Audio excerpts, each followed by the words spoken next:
পৃথিবীতে আমরা সবাই নিজের ভালোটা নিয়েই বেশি ব্যস্ত। নিজের সফলতা, নিজের সুযোগ, নিজের জীবন। খুব কম সময় আমরা অন্যের জন্য ভালো কিছু আশা করি।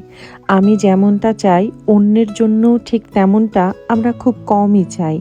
এই জায়গাতে নবী করিম সাল্লাল্লাহু আলাইহি সাল্লাম আমাদের বলেছেন, তোমাদের কেউ প্রকৃত মুমিন হতে পারবে না যতক্ষণ না সে নিজের জন্য যা ভালোবাসে তার ভাইয়ের জন্যও তা ভালোবাসে। আজকের সমাজে আমরা প্রায়ই অন্যের সফলতা দেখে কষ্ট পাই, অন্যের ভালো দেখে হিংসা করি, অন্যের সুযোগ দেখে নিজেকে ছোট মনে করি।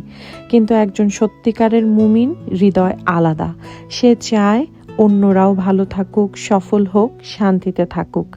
আপনি যেমন চান মানুষ আপনার সাথে ভালো ব্যবহার করুক, আপনি জীবনে সুন্দর হোক, ঠিক তেমনটা যদি আপনি অন্যের জন্য মনে মনে চান, ঠিক তখনই আপনি এই হাদিসের প্রকৃত অর্থকে জীবনে বাস্তবায়ন করতে পারবেন এবং সেটাই হবে ইসলামের প্রকৃত সৌন্দর্য এবং সত্যিকারের ঈমানদারের পরিচয়।